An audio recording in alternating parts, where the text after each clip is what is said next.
Well, hello, good afternoon, good evening, and good morning somewhere out there in the world. And why does EBE say that all the time? Is because I am being watched in all different types of time zones and cities, states, and other countries. Welcome once again to Real Talk with EVE. And it just gives me a great pleasure to bring a powerhouse, another powerhouse here um, today. And it's just, some people are very busy. And of course, this one young lady that is coming on today is very, very busy. So I'm so glad, humbled, and honored by the opportunity that she made time to come and talk to you, to our beautiful audience. And, human trafficking is a prevalent thing that's going on. It's been happening for years, but we need to bring more awareness. And so I'm bringing this beautiful young lady that has spearheaded Rahab's daughter. So without further ado, I'm going to bring her up for in the essence of time. And so I hope that you've taken time to grab a pen and paper because you may need some of this information. So yes, we're going to welcome Sharmila. Sam, how are you? Good afternoon. I'm well, thank you. How are you? Wonderful. Now I'm not going to try to pronounce your last name. How do you say your last name? Wijeyakumar. Say that one more time. Wijeyakumar? Wijeyakumar. Wow, that's so pretty. What does that mean? I don't know what it means, but it's Sri Lankan in origin. Sri Lankan. Okay. So are you part Sri Lankan? Is that what you're saying, maybe? Yes, I am full Sri Lankan. Both my parents are Sri Lankan, so Wow. Okay. I did not know that. See, I'm learning something new every single day. And of course, as I was just mentioning, Sam, if I can call you Sam for Sharmila, of I think course. that's how you have it on your LinkedIn. Mm-hmm. It's been a pleasure to have met you some time ago in the city of East Chicago with your husband as well. And I want to say that I don't take credit for it because I learned it through you that the biggest many people don't want to talk about human trafficking, but this is a topic that many need to talk about and be aware that it could be happening right behind their backyard, right here in Northwest Indiana and Chicagoland area and everywhere else. Is the fact that I always ask everybody, Sam, do you know where the biggest rescuing of human trafficking or victims of human trafficking take place? And no one can guess, but thanks to you and Donato, you've taught me where that people are in awe when I tell them where. And correct me if I'm wrong. Well, I'll let you say it, but but Generally the big speaking, sporting events, large conventions, anywhere where a lot of people are gathering is going to enhance human trafficking. And the numbers on how much the enhancement is change depending on who's been doing the research, but it's Mhm. anywhere from 10 to 25% more at these sorts of things. And that's everything from the Super Bowl to the Olympics to NASCAR to large conventions. And it's not the fault of the sporting event or the convention.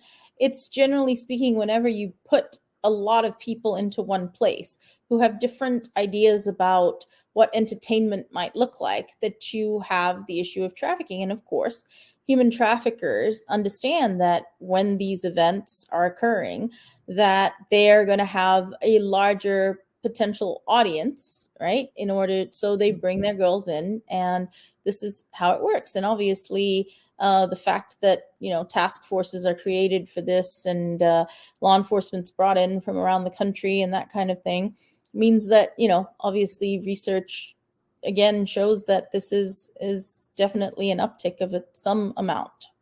Wow. Let me take you back a little bit. A lot of people that may be watching here worldwide do not know who you are and what you're all about. And I'm sure that you know this firsthand, dealing with human trafficking. Tell us a little bit about you, Sam, if you will. Sure. So I am a survivor of human trafficking. It's why I founded Rahab's Daughters. I was 16 when it happened to me, and I was a typical statistic. I was somebody who was ostracized. I was bullied, and I could not figure out how to deal with all these things. I tried to commit suicide. It was unsuccessful, and I ended up being groomed and trafficked right within 24 hours of leaving home. And basically, my journey has taken me to understand that labor and sex trafficking are prevalent in the world, and they require a special kind of assistance to help people break the chain of bondage that comes from being a victim of human trafficking. Um, and so Rahab's Daughters was set up to help detect and prevent and assist victims of human trafficking. So, being that you've been there and obviously I a victorious victor, and you're doing quite well because now you're helping others, and I commend you and I thank you for your due diligence in your work in doing this to help other survivors, but then now victims, right? What A lot of things that people don't know, or families, you said you were going through things, you were ostracized, you were bullied. This is something that is currently happening with a lot of our youth. What would you tell a parent and or family member that their child is going through that exact same thing? We kind of play the blinded eye and not realize that it could be right already happening to our child. So the thing that I would tell parents is, folks, a childhood ACE, which is an adverse childhood experience, significantly increases the likelihood of a child being groomed into trafficking. The challenge is that people only think about the big ACEs, right? So they think about, was somebody hit by a car? Was somebody thrown in jail? Was somebody got an alcoholic parent? And those are all definitely ACEs. But we have other ones, right? Like bullying, like molestation, like being mistreated, cyberbullying, the death of a grandparent or a parent. There are so many things that cause the trauma. And unless that trauma is dealt with, it's going to be difficult for children to sort of not understand what's happening to them. So it's important, number one, that we recognize that children have trauma. And as much as they are resilient, we've still got to help them have the coping skills to manage through that trauma. And that's one of the things that parents can do: teach their children coping skills and conflict resolution skills. The next thing is making sure that they understand what grooming looks like and teach it to their children so that they can recognize it. And we offer a lot of classes around this, from technology and trafficking to through the eyes of a parent, through so many different options that people have that they can learn about this. But it's very, very important in the prevention of child trafficking. With you having that experience, how hard was it to get out of that? Oh, it was extremely difficult. I went around 4 times, and had it not been for the fact that my church literally hid me in order to help break the chains and provided me with psychological assistance and mentors and, just all the basics: food, clothing, all the things that I needed, shelter particularly, right? And in the beginning, passed me around between different families till they could help me get on my feet and get out. But it definitely took multiple rounds to make that happen. And I, can't thank enough the people who had the patience and kindness to do that. Because the average amount of recidivism for human trafficking victims is between 7 and 12 times. So it takes between 7 and 12 times for them to get out for good. And a lot of that has to do with the fact that there's Stockholm syndrome, there's different kinds of traffickers, there's a lack of resources to be able to provide stability and housing and other things in order to give them all the things that they need. And when you think about a human trafficking victim, the average age is debated across the United States, but we can all agree that it's before 18. And if that is the case, by the time we see them, they've often been trafficked for quite a while. They often don't have a middle school or high school education, and therefore don't have the skills to do anything else. But before we can help them, we've got to provide stability, right? So stability in housing, stability in food, stability in psychological safety. And these things are challenging but necessary to provide them with the path to, recovery. But in doing this, one of the most difficult challenges for all the organizations is there's not enough volunteers, there's not enough resources pointed at it. And so there's a limit to the number that can be helped. And this is where the challenges occur that also aid and abet the recidivism rates being high. Wow. So I'm going to think as a parent, well, why couldn't you as a child get away? Couldn't you have called a family member? Couldn't you have run away? Explain to us why it's so hard to do. Because human trafficking is force and coercion, right? So in the beginning, I was locked up in a room with no access to phones or anything else. And sorry, 1 second. No problem. I'll be right back. Sorry. Yeah, no problem, no problem. So you guys are listening to a phenomenal woman. She travels worldwide, and you'll get to hear from her. Rahab's Daughter is not just a local organization. She has expanded her and her husband and the team to different cities, different states. But if I'm correct, outside of the country as well, as you all may know, our kids from America end up in other countries. And I'm going to ask Sam about that as well. And her being a survivor is who's best can tell you. She's the expert. So, Sam, as we were saying, you were locked up for some time. Yes. And one of the biggest challenges is that once you lose your freedom in that way, right, and the trafficker has you under his control and is using force, violence, different things to control you, you lose your sense of self-esteem, your ability to get out.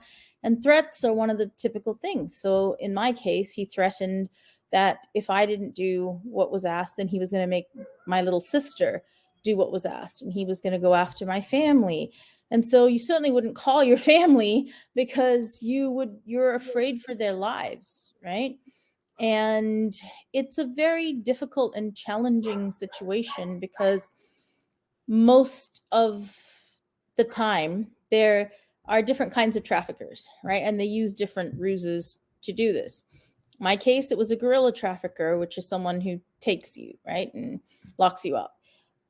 There's also CEO traffickers who convince you that this is the best way to support your family, to help them. And there's some split in the amount, but mostly the girls are getting 30, 40%, not even half of what they're making, right? And then we have Romeo traffickers, which we see the most of, and they're the ones who are literally making the girls believe that they're in love with them or that they're a father figure for them, and then turning them out and taking the resources.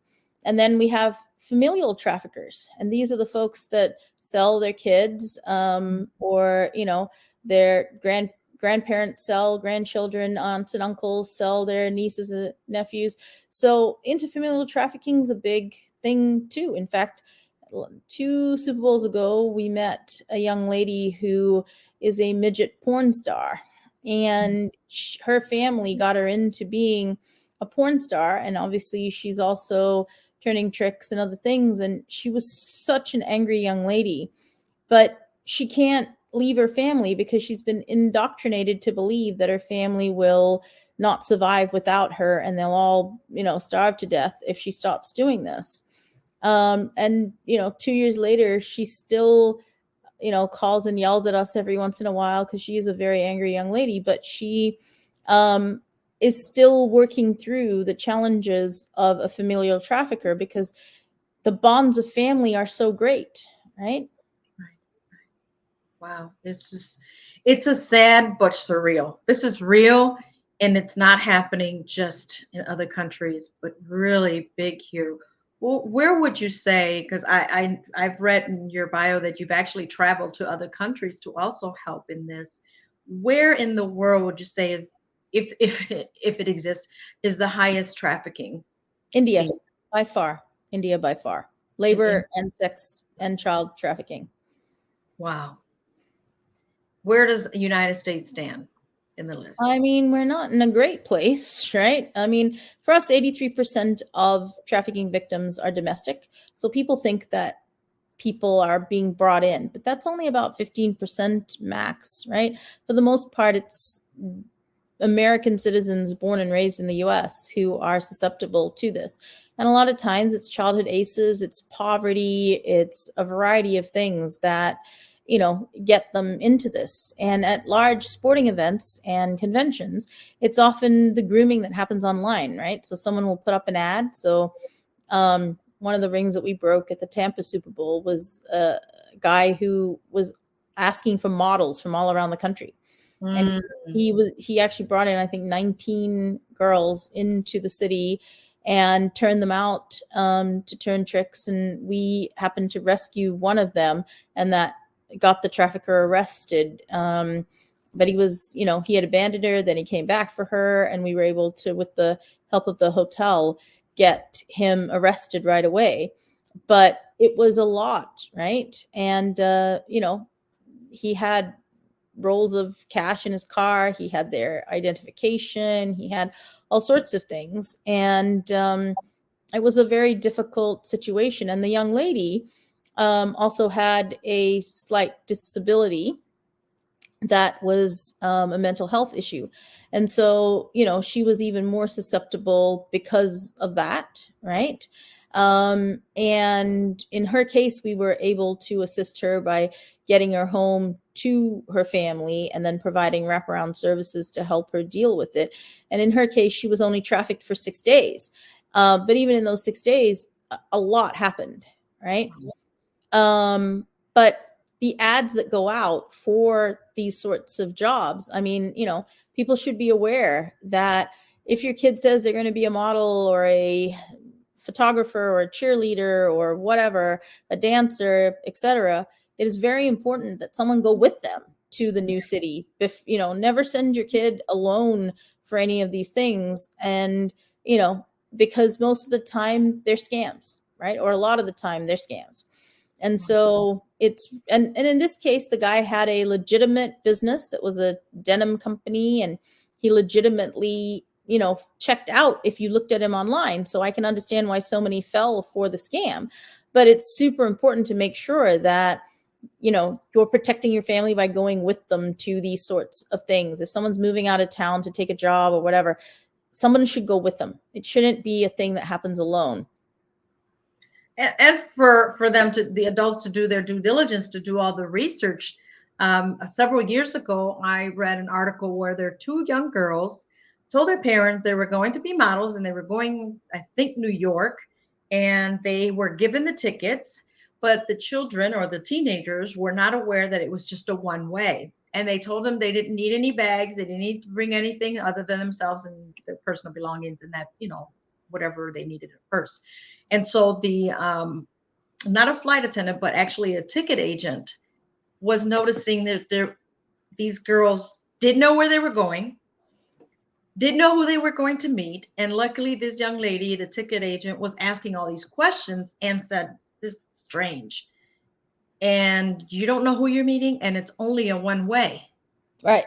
They didn't even pay attention that it was a one way. So thank goodness that that ticket agent stepped forward and was, I think, nosy enough, if you will, to actually test what's happening by asking them questions. And then she said, "This is not right." So she says, Yeah. she called in someone else, so they found out that this was all going to be a scam. So thank goodness these girls didn't get to fly wherever they were going.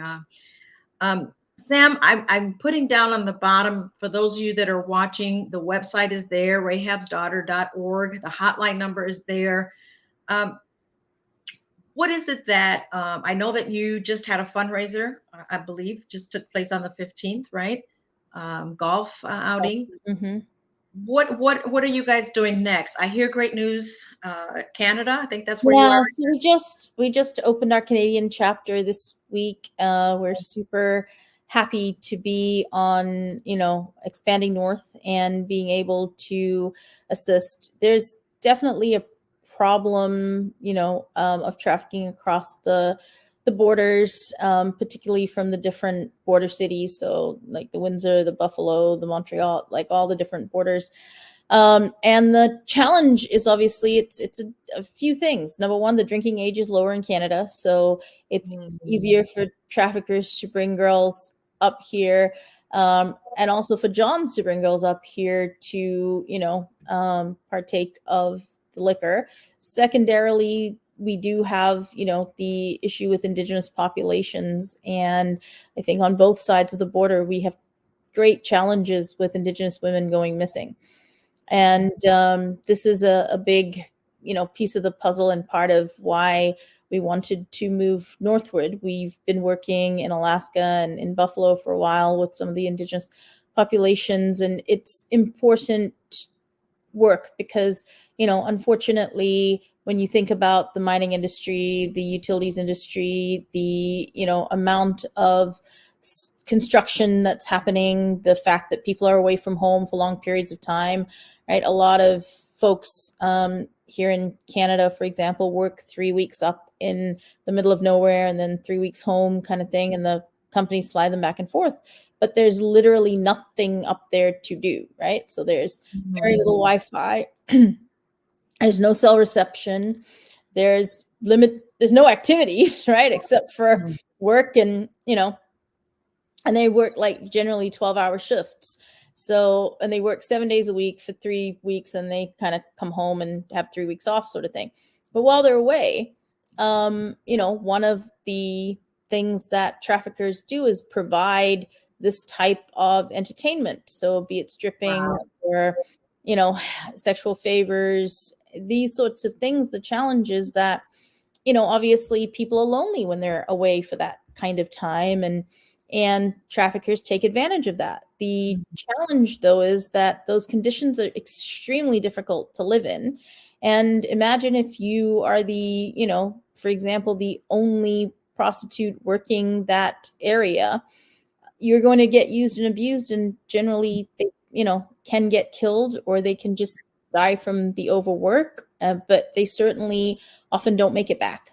And these are some of the challenges that we face in the Indigenous communities because they go missing and they just don't quite make it back. So things that we have to think about and consider, right? And research needs to be done in these areas because, a lot of this is speculation on the part of the organizations like myself that are helping, but we'd love to see some more university research done on these topics because we do need to consider why so many of the Indigenous are in fact, disappearing.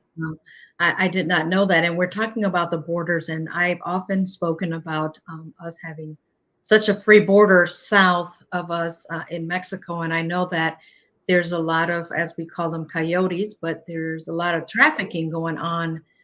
Would you say that because of whatever's going on with the borders, that actually is a higher risk to have more traffickers coming in? For sure. For sure, the fact that trafficking is coming across the borders in all directions, right? So the World Trade Organization actually, and I think the World Health Organization helped, and the ILO, there's actually some maps of like the trafficking routes. And we know for sure that coming out of South America and into the US through Mexico, we have a trafficking problem. And, it's both adults and children. And it's certainly, some of it is done like they come in with visas and that sort of thing. Right. Some of it isn't, right? Some of it is that they're crossing the border illegally. And a lot of them are being used as drug mules. So, crossing the border as drug mules. We actually had a young lady who, when we got her, she was addicted to drugs, but also hadn't eaten for so long that we had to put her on a feeding tube because she just had, sort of between the drug addiction and the lack of food given to her. She was used as a drug mule and often had to come across the border having swallowed drugs of different types. We've seen rings that, have gone into Europe by putting, instead of silicone implants into women, putting heroin or other substance implants instead, and then, cutting them out on the other side. So there's a lot of smuggling that happens across borders. It's not only ours in the US, it's not only ours in Canada, it's across the world, right? And here, certainly in the US, it's about 15% of trafficking. But given that trafficking in the US is, and it's very hard to put real numbers on it, right? But the ILO suggests that it's $1 billion industry. That's a lot, right? When you think about it. Wow. $1 billion industry, folks. Did you guys hear that? So, last but not least, I know we're running out of time, and Sam, I'm going to have to bring you back and see how things are happening out there in Canada. I know that you said you're lacking volunteers, and I'm sure you can use more funding. So, if you want to donate, if you want to get involved, the website is there on the bottom, rahabsdaughters.org. You can sign up through there, and if you know someone, there's a hotline number. Now, this is the last I want to ask that's most important that people don't know. Well, how do I know if someone's being human trafficked? What are the signs, if you can help us with that, Sam? Yeah, I mean, the signs are different in different situations, but certainly if people are pulling away, if you see someone in your family or your network really isolating themselves or being isolated, if you see a new boyfriend in the picture and he seems to be super controlling, if you're seeing people with things that they maybe can't afford, that could be part of the grooming process, right? So if they couldn't pay their light bill last week and this week, maybe they have a new car or a new dress or something that seems, extreme, it's worth asking some questions around those sorts of things. But for, trafficking has changed, right? It used to be that they disappeared. Now a lot of child trafficking happens in the parents' home under their nose, right? They're taken away to dance camp or soccer camp or whatever, then they come back and they're being trafficked while they're away. So if your child is exhibiting different behavior, don't just put it down to teenhood, right? Put it down to, let's investigate what could possibly be causing my child to have these, because 100% they're not going to want to tell you because they're being threatened that something will happen to you if they do. So you've got to be on the lookout for these things. You've got to, I always say, if my kid's going to dance camp or to the soccer game or whatever, have a bunch of parents there and take turns. I understand that every parent can't go to every game, but you've got to unite and make sure that one of you is in charge of going to all of these things, because you definitely need that to happen in order to prevent trafficking. Because, we had a situation a few years ago where a gentleman was using Fortnite to groom little boys, and the little boy told him where he was going to play baseball that day, and the guy showed up on the field and was talking to him. Thank God mom was in the audience, so she came down to talk to the gentleman and her kid, and the kid's like, oh, this is the guy, and she's like, well, I thought you said he was 11. And the guy's like, yeah, well, I think he just assumed that, blah, blah, blah. Mom had training, so she left him talking on the field in broad daylight where she could see them, went and called the police, and turned out he had done this to 28 other children. Wow. And had been, obviously abusing them. And just the fact that mom was there and noticed it stopped this from happening. So it's super important that we work together as a community. It takes a village, right? And it's important that we are part of the village, because this is the kind of thing that would otherwise go unnoticed. Wow. Wow. Well, we have 1 minute left, Sam. Anything else you'd like to share to the audience? They're watching from all over, that this is something that parents among themselves need to sit down and discuss and be trained on what to look for, help someone else's child, watch the signs of other kids, not just yours. Like you said, it takes a village. Guys, if I could say one thing, it would be, have the conversation with your loved ones. Have the conversation about why we shouldn't buy humans in general, why we shouldn't use cheap labor because it's exploiting people. And, just ask the question, in my life, am I going to get my nails done and the price of the nail, let's say I can get a mani-pedi for $30. Is the person really getting paid an appropriate wage for 2 hours of work plus the costs of the overhead in the nail place and stuff? Like, we've got to ask ourselves some questions, right? And we've got to have the conversation with our brothers, our husbands, our grandfathers about whether it's appropriate to do these things, right? Is it appropriate to have a stripper at the bachelor party? Should that be a thing anymore? Should we be, like, there has to be the discussion had. And as long as we're having it, things will improve. Wow. Well, you guys heard it from an expert. She's been through it. Unfortunately, she's here to tell you. Unfortunately, she had to go through it. And she is the founder of Rahab's Daughter. Go to the website, sign up, donate. If one person donates $5 and we got 500 people donating that, that certainly can help them continue with their wraparound services, continue to go and rescue more of our children and young adults as well. And this isn't just the prostitution thing, it's a mindset thing that they brainwash, as you heard her. They brainwash the child and they don't know any better. So let's continue to learn, let's continue to grow. And hopefully you've taken some nuggets from today's show here with Sam from Rahab's Daughter. And of course, we're going to bring you once again back. And thank you so much for coming on. And we're going to keep you in our prayers and hope it all works out there in Canada as well and bring more children home. Thank you, Thanks so Sam. much. Thank you Really for doing what appreciate you're you doing. guys. Take care. Thank you. Wow. That was heartfelt, heartwarming, and let's just continue to be on the lookout. Let's keep our eyes open and have the conversations, uncomfortable conversations in your home with your kids and your loved ones. Till next time, thank you for watching Real Talk with EVE here, and we'll see you then. Take care. Bye now. Remember, Wednesdays at 12:30, the Lunch and Learn, and also Saturdays at 12:30. Peace to you. Bye now.